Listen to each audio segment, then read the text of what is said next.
Hi, Christina. How are you? I'm doing great. It's so great to see you, Linda. Thank You you and I so have much. such a great connection. We're on the same path. And thank you for having me on your show. Oh, thank you for being here. I'm so excited to hear your story and share with the world what you have going on and what you have to say. I'm very, very intrigued.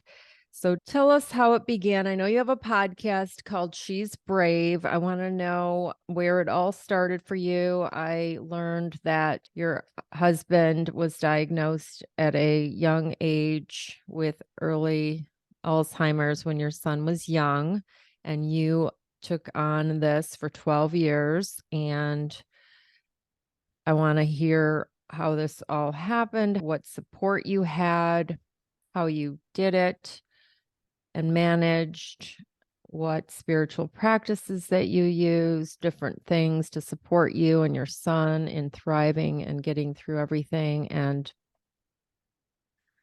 then you're newly married. I'm super excited to hear how you met and how all that transpired and your journey. And I know you're on the board of directors for an animal sanctuary or an animal rescue, which is my passion too. So I'd love to hear on that. But let's start with when your husband was diagnosed with early Alzheimer's when your son was 5 years old. Can you share with us what happened? Yeah, so we were living in a small town in Oregon, and there really wasn't family around at that time. And early onset Alzheimer's does run in his family on one side, but it just came on extra early for him. And it started with him asking me questions multiple times. And I remember probably the first time that it really hit me. We did date night once a week, hired a babysitter, and it's a great thing to do in a marriage. Of course. And we were ordering dinner, and we put down our menus, and he looked across the table at me and he said, "Did we order yet?" And I was like, and we hadn't. And I just was like, yeah, he's there's definitely Mm. something going on in his brain. So, And how old you was he at this time? How old was he? okay, so he was about 65. So he was 24 years older than me. So this was, kind of from the get-go, from about age 30, that's when I met him. He was a hike leader I live in the Seattle area, hike leader at Mount Rainier, this gigantic mountain, and that's how we met.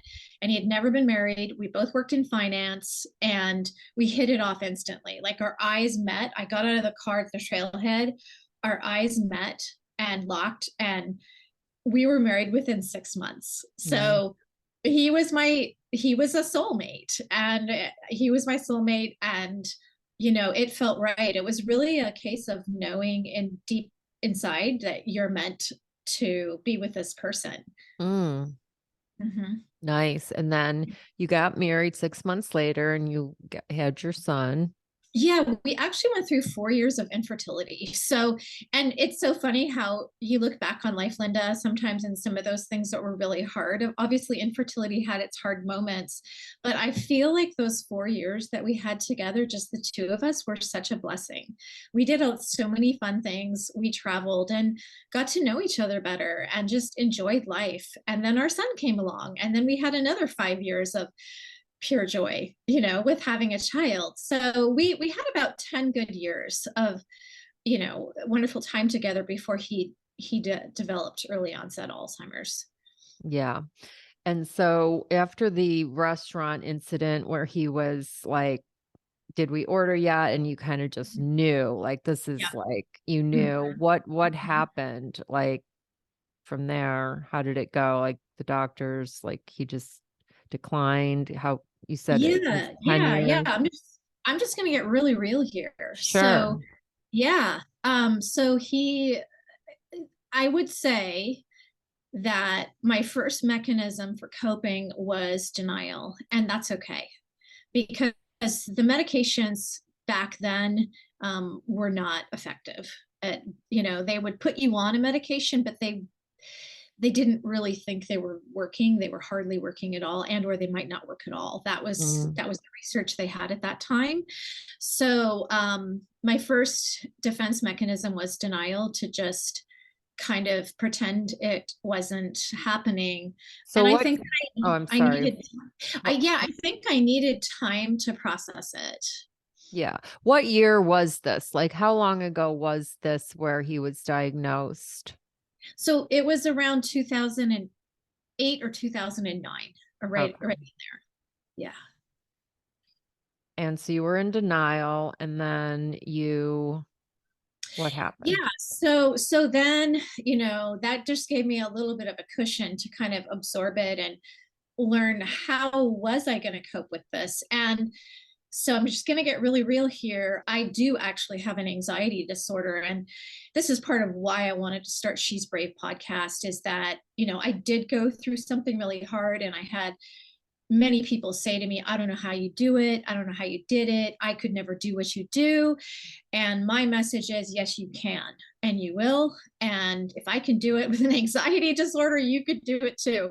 So I became so anxious that I couldn't sleep at night, and I couldn't eat. I was very, very thin. If you look at pictures of me from that time, I was just wasting away. And I finally just didn't know what to do. So I just took a step, and I went to the emergency room, at the local hospital. And friend of mine, a dear friend of mine, her husband is an ER doctor, and he was there. And I was very, very, very embarrassed, very embarrassed. I was like, of course he's going to be here when I'm here. But you know what?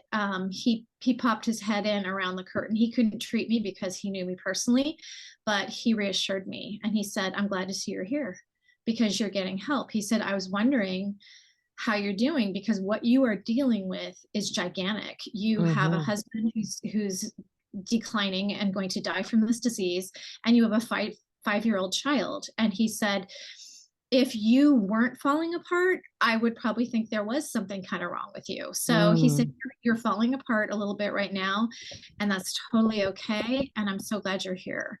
And that was just, it was amazing. And so, yes. It was like comfort to you. Yeah. Mhm. Because yeah, it And is okay. I mean, it's obviously, yeah. I mean, now we learn, you can't, I mean, no one can know what you were going through with your circumstance until they're in those shoes. And I mean, it's very scary because now you're like instantly not just a single mother, basically, or sort of, but you're caring for two people instead of one. And, it's just a lot. So it what, is a lot. so So, how did you, I just like to tell this part of the story. And at first, Linda, when I first got into podcasting, I wasn't as open. I'm becoming more and more vulnerable and open. And it's this beautiful, magical journey. And maybe you're experiencing this too, where it's spilling over. I'm getting more vulnerable on my podcast, and it's spilling over into to my personal life. And so last night, my husband and I were having dinner at our friends, and it had been a very surface level friendship. But I was talking a little bit about my podcast, and the next thing you know, all four of us got really vulnerable, and we all learned things about each other that we didn't know. And it's just, I am finding that living vulnerable is the way to live. it is the way. I love that. Did you ever hear Kathy talk about Kathy Heller's, our friend that, or not our friend, but we know, and she talks about it in public. It's not like I'm talking about her, but did you ever hear her tell the story about when she was at dinner with her kids' friends' parents, and how that there was a picture on the wall in her dining room? They were in her home, and it was about their marriage, and someone asked like, oh, that's a cool picture. And it was something about how it's effort in a marriage and you have to like work. And she's like, yeah, we've had our struggles. And then all of a sudden one's like, yeah, I'm a, recovering cocaine. I mean, whatever. It was just, everyone was sharing these vulnerable things. The next thing you know, they're like, they had the best night and the best, because they connected on such a more intimate level. Like you said, it was the superficial relation, that you had, and now you're sharing more. I love it. It's, you know what? We're all human. We're all human. Yeah. And so, I mean, that's awesome that you're doing that. I as well have shared a lot of personal private things as well. So I get it. But thank you for sharing. So you were on basically medication to help you. Is Yeah, that that's what? what yeah, like I just really want to, put it out there that, Of course. I really sought help. Like I was on medication for anxiety for many years, and I started therapy at that time, and I was doing therapy throughout the 12-year journey. Yeah, you And are very brave because that's you reached out for help. Like someone Mhm. else maybe goes to alcohol or something. Like, I mean, and you took action for yourself and your life and your child. It's like, it's very brave. So I get it. So did that help you, or was it a rabbit trail where you were on medication and it kind of backfired on you, or was it helpful and supportive? What a great question. Yeah, it totally helped me. I think with everything, whether it be medication and or therapy, like you're not always going to find the magic bullet solution right off the bat. Like they might try you on one kind of medication and you might be like, huh, this one's maybe not working. And then they might have to try you on another one. Same thing with therapy. You might go to one therapist and be like, I hate this. Like this therapy is not helping me, but it's actually not that the therapy, it's just not the right therapist for you. So I did learn that, not everything works the first time, like, but you've got to just kind of keep adapting and adjusting until you find the right medicine, the right therapist. And I think that's a very important message for people to hear. Yeah, absolutely. I mean, I went to one therapist once. I mean, I'm a different story just because I came from a certain family that didn't believe in any of that. And also, no, that's not the only reason but I did go to a therapist once. Well, she was a social worker, Jewish Family Services, and I didn't like her. Wasn't a fit. It didn't feel aligned, but I mean, there's nothing wrong. I mean, every woman should probably have everybody on the planet should have a therapist. I've always done the coaches. I've had coaches for years, and I've read books, and Yeah. I've listened to podcasts, and for me, that was my healing. And I had my own medical condition that happened that is when a lot of my spiritual awakening took place. But anyway, back to you. So therapy is absolutely, like, Gabby Bernstein, one of my favorite leaders. Do you follow Gabby? I love Yeah. her as I well. I love her. She'll be like, I mean, on the show, like, I'm in therapy every Wednesday at 5:30. She'll say everyone, and to this day, I mean, she still talks this way. She's like, I'm in therapy every Wednesday. I mean, that's probably helped her. I mean, she doesn't have a background in therapy, but she's healing and helping so many people. I love her so much and the work she does. But yeah, she'll be like, I'm in therapy every Wednesday at 5:30. So yeah. So good. So that was how you were supported and helped, was through medication and doctors and therapy. And your son, what about your son and like a male role model? What did you do? Did you have Boy Scouts, or had raised a son with his dad was involved, but I'm just curious. I know that a male role model is kind of important. Yeah, yeah, that's such a great question. So we did end up moving up to the Seattle area, a suburb of Seattle, because my husband was the oldest of four, a very close knit family. And almost all of his family was in a particular suburb of Seattle. And so this was very beneficial for my son because he had uncles around who were really, were able to be a big part of his life. Also, yes, we did do Cub Scouts and we did do some Boy Scouts. And I think that, that was really a gift as well. Probably the biggest role model for my son is actually my own father, who is 89 now and still in excellent health and still remodeling bathrooms and Oh my doing goodness. his own That's bathroom. awesome. because he says I need to remodel my bathroom for when I get old. So he doesn't perceive I himself love as him. old. I love He's him. adorable. But you know, he my son and my dad have a really, really close bond because my Mm. father is an excellent role model. My father was born in a tiny country called Estonia below Finland that was uh, really taken over by different countries at different times during World War II. And my father was born in 1934, so he was a child during World War II. He lived in 4 different countries during the war. He went to school in 4 different countries. He learned 4 different languages. He ended up Mm. in Canada at age 17. He learned English, and he went on to become a chemical engineer. During all those years of him growing up, his own father was off fighting in World War II Wow. for various armies. Back in that day, they had no way of communicating. People would go years without knowing whether their relative was alive or dead because there was no Wow. communication system. Yeah. So really pretty much from the time my father there were off and on times from the time he was about 3 years old till he was about 15 that he didn't know if his father was alive or dead. So he was raised by a single mother. So this was a very good example because what happened was when my husband had to go under care, our son was about 10. And my father came down and um, you know, I was working with the therapist on how to break the news to my son because she said you can't tell your son in advance that dad has to go into a care home. My husband was wandering at night and getting combative with caregivers, and so he fell and hit his head, and the doctor said it's time, which is such a hard step in this Hmm. whole process.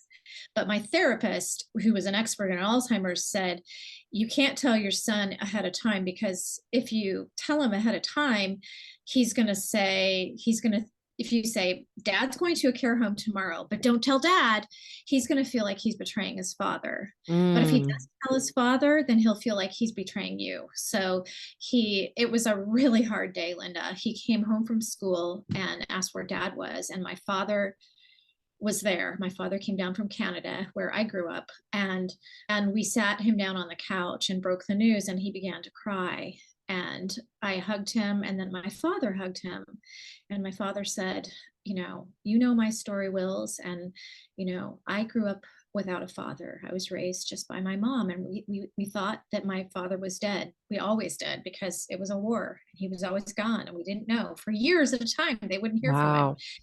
And so he said, and I grew up without a father, and I'm just fine. And I've had this amazing life, which my father has had a really amazing, happy life.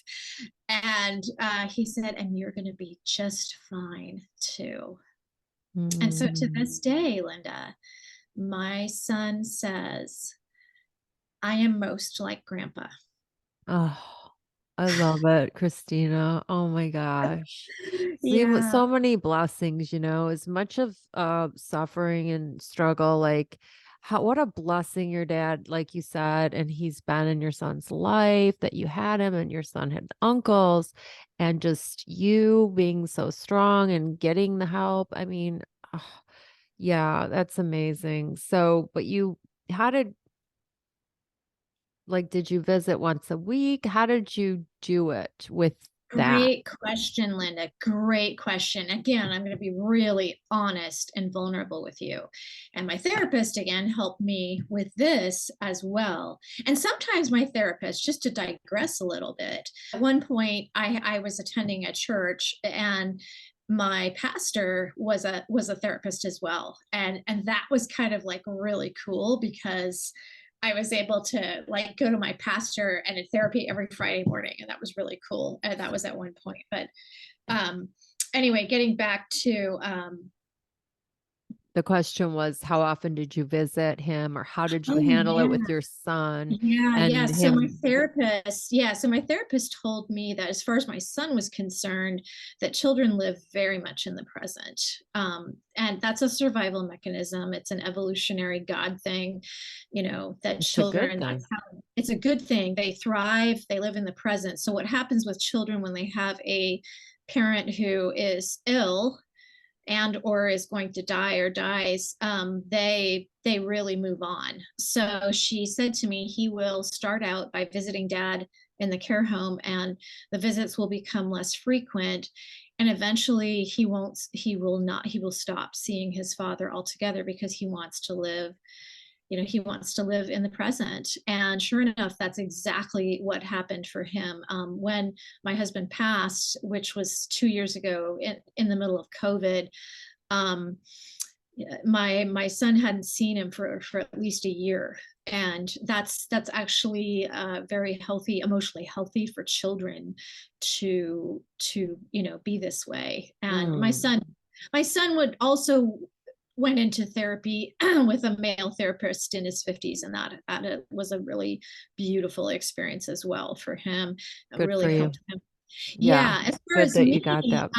yeah, if I'm going to get really, really real and vulnerable again, in the beginning, I visited him every day, and then it became every 2 days. And then, it just kind of kept spacing out further and further. It is really, really, really good that we were living literally within blocks from a lot of my husband's family, because they were so wonderful and supportive, and they all visited him. So he had lots of visitors. What happens to to the caregiver, me as well, is that eventually you do need to start getting on with your life, especially because I was 24 years younger than him. Hmm. So that's a big age difference. It's not like we're both 90. So, and my husband wanted me to move forward with my life. He even told me that when he could no longer recognize me, he wanted me to move forward with my life. So I started visiting him less and less. And because it was so hard, it would always pull me back into grief Mm. and Oh sadness. yeah. It's Whereas, hard. It had to be very hard for you yeah. I just can't even imagine. And and I just wanted to share with you also that I have a girlfriend. I mean, that was another coping mechanism, is that I started visiting him a lot less, and it got down to once a week because it would be so sad every time. Although not always, because sometimes we'd have dance parties, and there's pictures of us that I need to post at some point of him and me dancing together, and on New Year's Eve, in the care home, and having a great time, because his mm, body was actually quite strong. It was just his mind that was really disappearing. But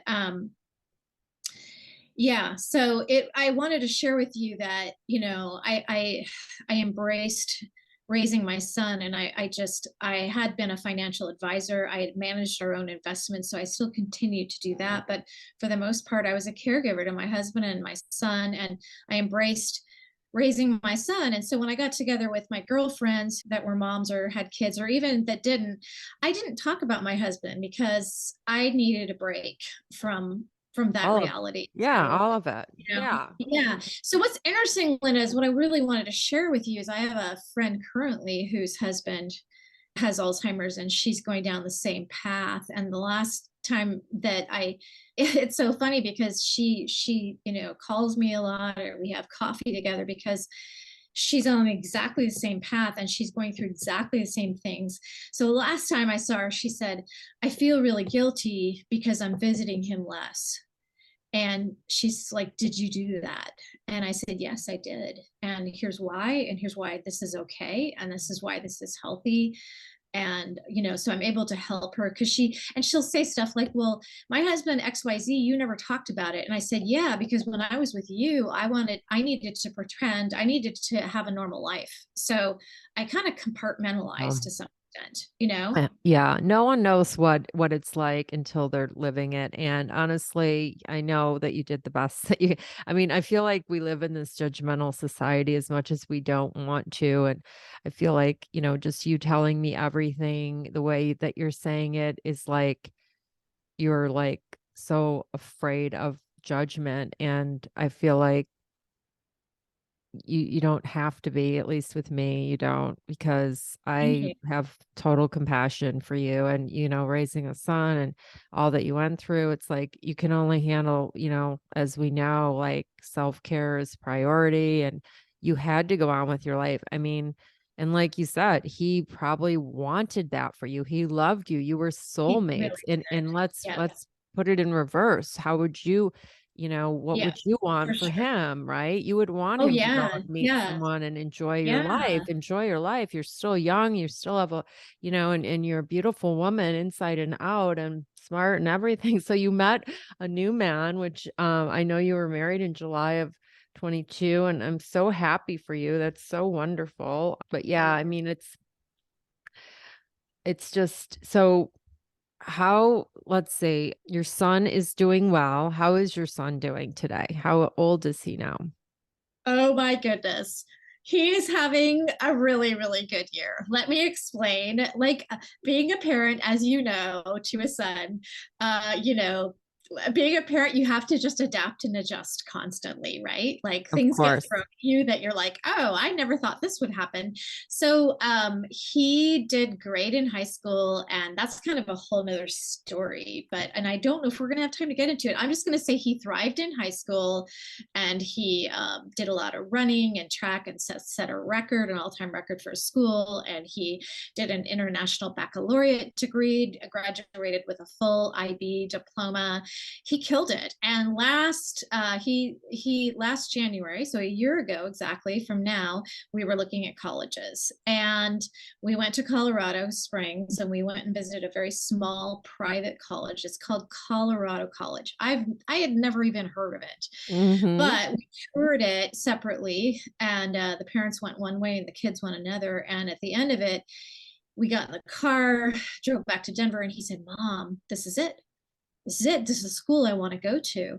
Well, it's a very tough school to get into. It's the hardest school in Colorado to get into. It has a 14% acceptance rate. And he had been waitlisted. So he'd already applied, done early admission, and he'd been waitlisted. And he really wanted to go to this school. So I had nothing to do with his college applications before that. I'm like, that's on you. I am not going to be one of those parents that, cheats and writes your essays and does all that nonsense. If you want to go to college, you do it.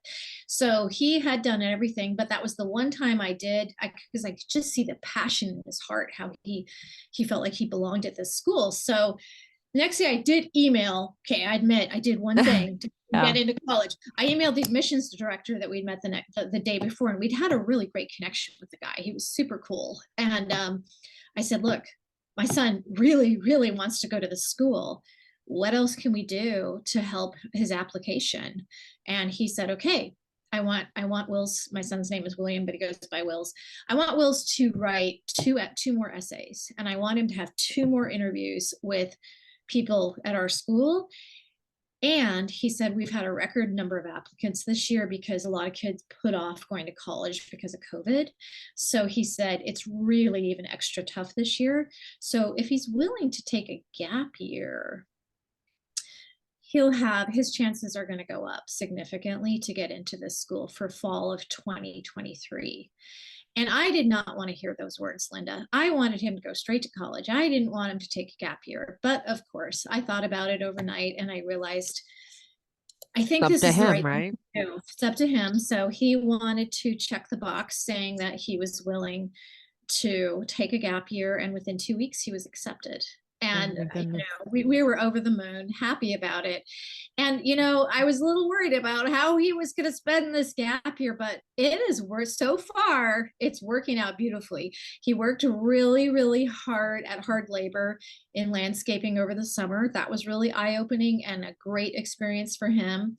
And then in September, he took that money. He has a little tiny beat up old Toyota Corolla, and he packed his all his camping gear, and he drove up to Alaska by himself. He Mm, drove from Seattle up to Alaska. He wanted to see the northern lights, and he camped. He slept in his car. He ran out of gas at one point. I knew I was going to get that wow. phone call. I warned him, and I said, you got to, Alaska, you're not going to find a gas station in every town. So one night at 10 p.m., he called me in September, and he said, Mom, I got to the town where I'm spending the night, and there's no gas stations here. It's too small. And I said, okay, well, it's okay. You know you have a place to sleep. That night it was a youth hostel. And I said, in the morning, you're going to get up and you're going to start knocking on doors and somebody will help you. And so he's had some really valuable life experiences. So he Hmm. went up to Fairbanks, saw the Northern Lights, and then he said, Mom, I'm going to drive from Fairbanks down to Miami, Florida. And I'm like, and he said, I'm going to do Uber Eats along the way to pay my way. And I said, okay.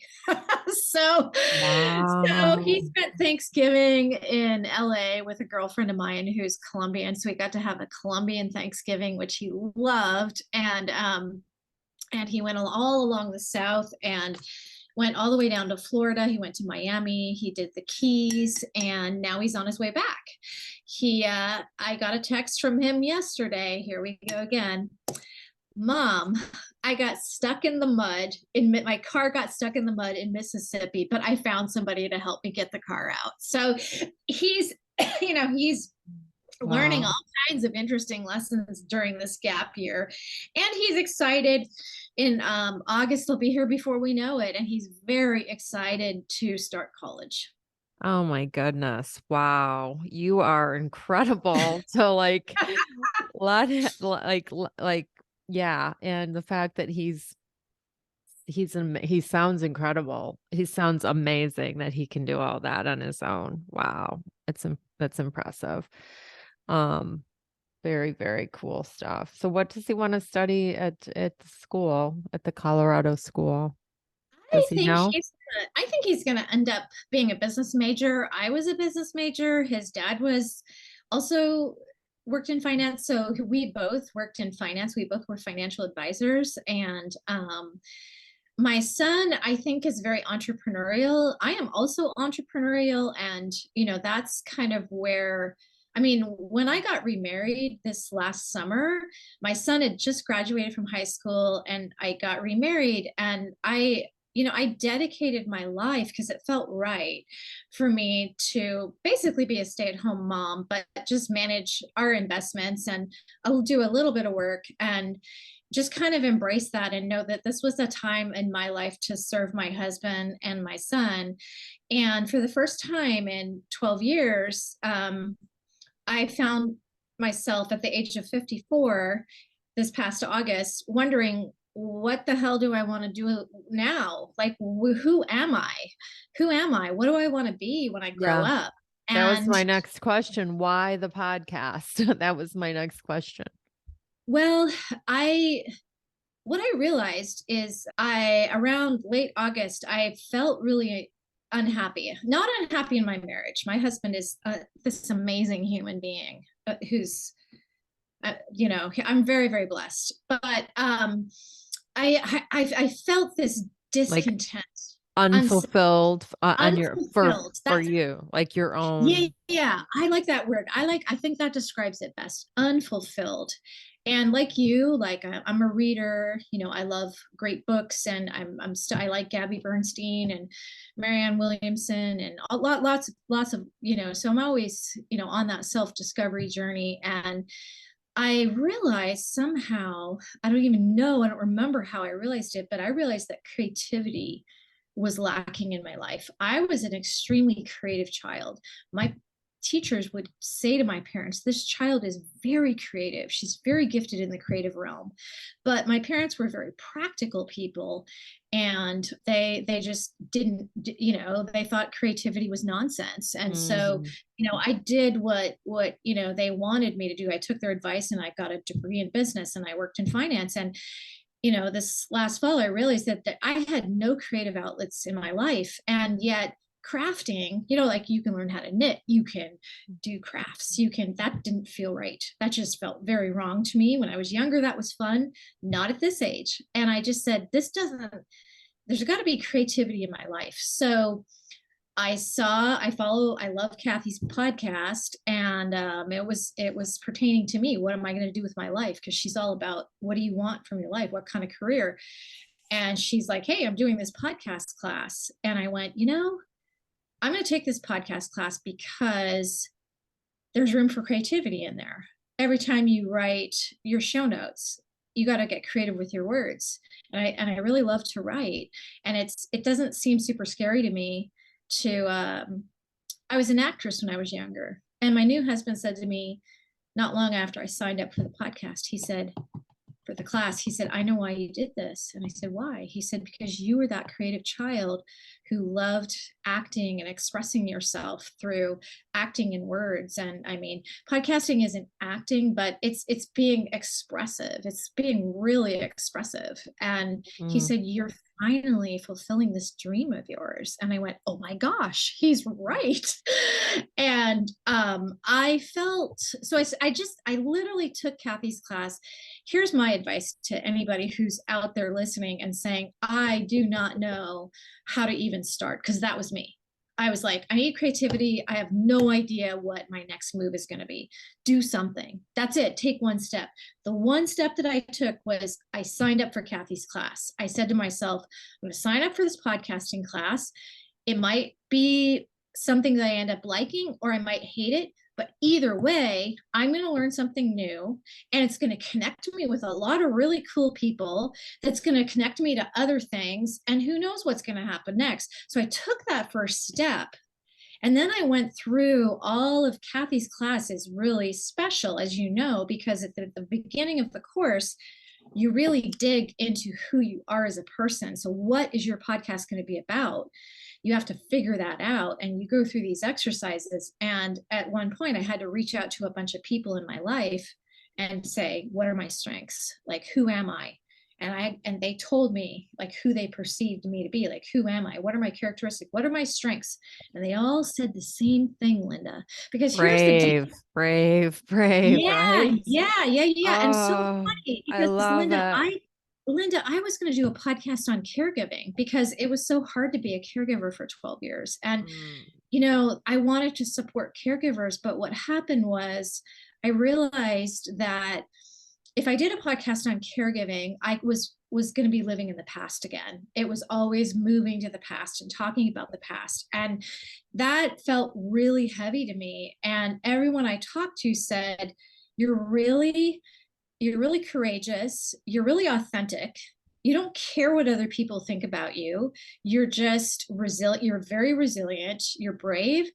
And that is how She's Brave started. I love it. I love it.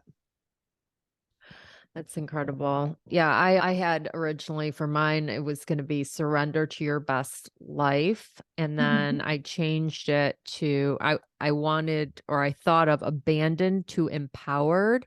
And that Mhm. felt heavy because the Oh abandoned was, yeah, yes. yeah, it was living in the past. It was Yep. depression. It was negative. And so now it's just empowered. I And love I love the title of your podcast. I think it's phenomenal. thank you. Yeah, I Yeah. love yours as well. She's brave. I'm excited for that episode of me coming out. But this has been a powerful conversation. I love your vulnerability and sharing your authentic self with us. It's incredible what you've gone through and your successful, amazing son. And just everything happens for a reason. I truly believe. And I'm so excited for his journey too. What happens, what he chooses. Was a single mother and I have a 24-year-old going on 25-year-old son. And so I relate and I'm the same age as you. I mean, we have a lot in common. A We have a lot. lot. Yes. And we're both podcasters and now we're both in another class with Kathy coming up soon. So fun. So cool. So cool. With me and Kathy's class, because I didn't have podcast on the radar, but one thing was it felt I was on the fence and then it just felt worse to not do the class. Yes. And I can honestly say, Linda, that also is the case. Like for anybody, again, where you're just sitting saying to yourself right now, I don't know where to start. Pick something. Mm-hmm. Take one action.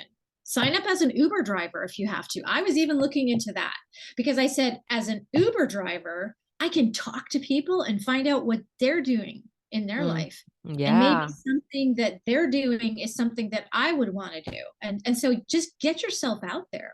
Take a ex- step. exactly.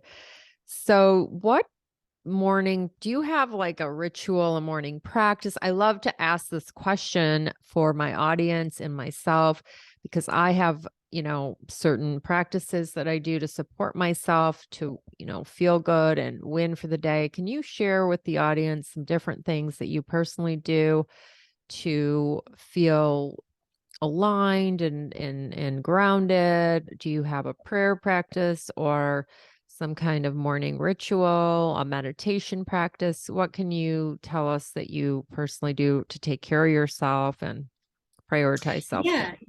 Yeah, yeah. So I wanted to share also that I even started a morning practice when my husband was diagnosed with Alzheimer's. So I did pull that in and start meditating. Sometimes it was 20 minutes in the morning. And I always did a gratitude journal every single day throughout my husband's illness. Now, it wasn't 100% consistent. It was sometimes I'd fall off the wagon, so to speak. But I recently read this amazing book by Hal Elrod called The Magical Morning. And he studies the habits of CEOs and successful people. And there's 6 things that people do, that these CEOs do.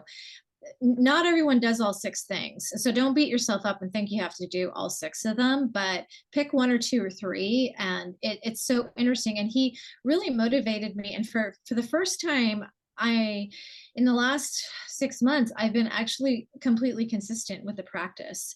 So I do get on. The first thing I do is I don't check my phone. Because your brain is really open from the moment you open your eyes, you in your bed in the morning. It's a very magical time for your brain. So don't look at your phone. Just get on there and meditate. And I started meditating. I don't meditate as long any longer. I do anywhere from 5 to 10 minutes. And that way I'm able to be consistent every single day. Instead of like 20 minutes, I do it for a month. And then all of a sudden I'm like, this is too long. I can't do it. So I keep it short. And then I actually have a gratitude practice with a woman named Rain Stickney, who is also a podcaster. And it's an accountability exercise for me. So what I discovered about myself is that I email her 3 things. That's what I do. I literally email her my gratitude of that day, 3 things. And she emails me at some point in the day. She doesn't have to, but she always does, and just says thank you. Or so it's funny because for me, I almost needed an accountability buddy for the gratitude part. And again, like I never miss a day. And Awesome. then the third thing is I do a 10-minute yoga practice. 10 minutes. And guess what? I do it every day because it's only 10 minutes. Oh, that sounds awesome. I love that. I love it. Now, is the meditation guided or is it just breathing and focusing on your breath? I resonate the most with guided. Although at the end, sometimes I'll hang around and just be in that space for a few more minutes, which feels good too. And sometimes I pray because people ask me to pray for them, and I love to pray for people. So that Oh, always feels really good too. awesome. So I was going to ask if you had a book that you recommended or that personally impacted your life that, helped you or inspired you. And I know you mentioned The Magical Morning by Hal. I forget Elrod. Elrod. I do listen to his podcast sometimes. He's awesome. And is there any other book that you want to share or You want? know, it's such a funny one because I would say 20 years ago, my brother gave me, maybe not 20, well, maybe 18 years ago, my brother gave me a book for my birthday. And it was The Power of Now, Eckhart Tolle. And I didn't understand it. I was like, he's like, this is the best book I've ever read in my life. And I was like, this book makes zero sense to me. But a couple years later, Oprah Winfrey in her book club partnered up with Eckhart Tolle, and they did his book A New Earth, finding your life purpose. Or it's called A New Earth. And anyway, and so every week, and this was like cutting edge back in the time, right? Like this was 15 years ago. She would get on the computer live, and they would, you'd read chapter 1, and then you'd jump on Monday night. I remember it was a Monday night. She'd be on, and Eckhart would be on, and they'd break it down, and they would talk about, and they would explain chapter one, and then you could jump on and ask questions if you wanted. And so I went through and I did that book. And at the end of it, I understood him. And that was right around the time that my husband was diagnosed. And that book was a lifesaver for me. And I say, you know what, that YouTube video is still out there. Go to YouTube, just Google it and go through that 10 weeks of reading one chapter a week and letting Oprah and Eckhart guide you through, because it did teach me the importance of meditation and the practice of living in the now. Yeah, it's so powerful living in the now. Oh, it's so good. Thank you for that. Thank you for all of this. So, one last question I love to ask my guests is, what advice would you have for the young person today that is living, the young girl, like, your younger self, perhaps, maybe like your teenage self, or the girl today that's living in the social media world and all of that we live in, and maybe she doesn't know what she wants to do with her life, or what advice do you have? So, a big part of my calling for starting She's Brave is that I feel that with social media, we are almost conditioned as to who we should be, what the perfect life looks like. And so sometimes we can get caught up in, well, I want to be a multi-millionaire, and I want to have the big house and the fancy car, and I want to be beautiful. And because that's what social media is telling us. And part of why I started She's Brave is that I think we need to really spend some time and have the courage to learn who we really are and really be our authentic selves. Because here's the thing, Linda, I made a lot of unconventional decisions, and some of them we didn't have time to get into today, which is fine because we can only digest so much at a time. But the first really unconventional decision that I made at the age of 30 was to date and marry a man 24 years older than myself. And I had done a lot of self-development the 5 years before. 25 to 30, I was reading Wayne Dyer and doing all of that, work, inner work. And I didn't listen to what the outside world had to say about that. I mean, people could have looked at us and said, like, or said to me, why are you marrying a man who's 24 years older? That's ridiculous. Don't do that. Don't. But I had the courage and the authenticity to know what was right for me and right for my path. And so I would say to a young girl, live your life for you. Because think about how you're making your decisions. Are you making your decisions based on what's best for me? Or are you making your decisions worried about what the neighbors think? Oh, well, I better not marry this guy who's 24 years older than me, because what will the neighbors think of that? So I'm not going to do it. So guess what? You're not free. If you are making all your decisions worried about what other people think and making decisions based on what you think they want you to do, you're a prisoner. So you've That's got to start amazing. stepping up and being authentic and being Ah, yourself. And when you su- get authentic, you're free. You're such good 100% advice. Yeah. free. Such good advice. Oh my gosh. And that's a brave person. That is a brave person that can do that, especially young people. They're so worried what other people think. So thank you. That is great advice. Oh my goodness. I love it. I love it.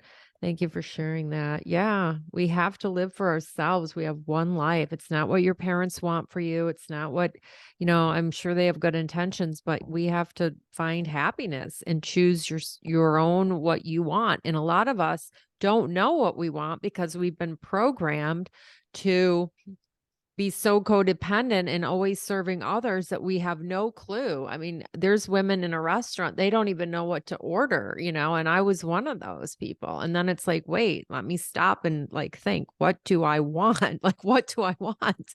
Because they've been so their whole lives, you know, doing what other people expect or want for them. And And so, guess what, Linda?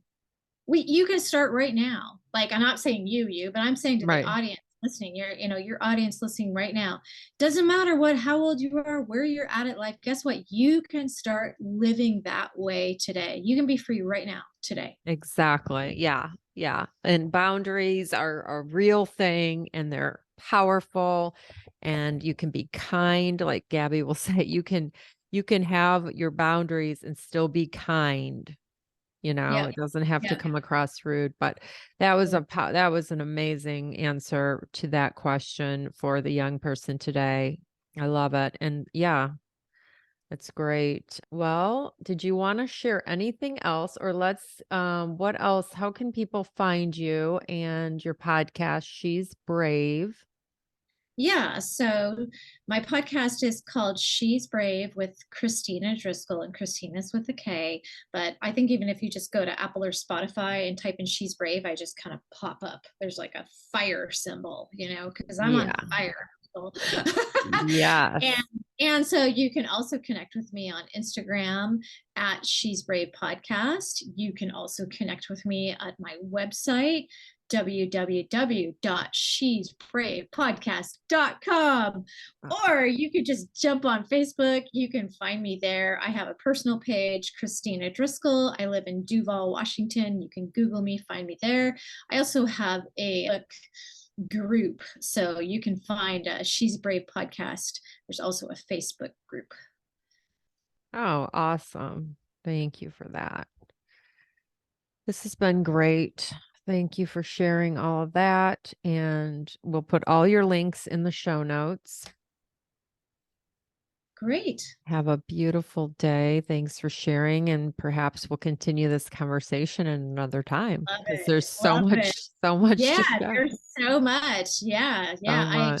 so enjoyed my time with you today, Linda. Thank you so much. You're so welcome, Christina.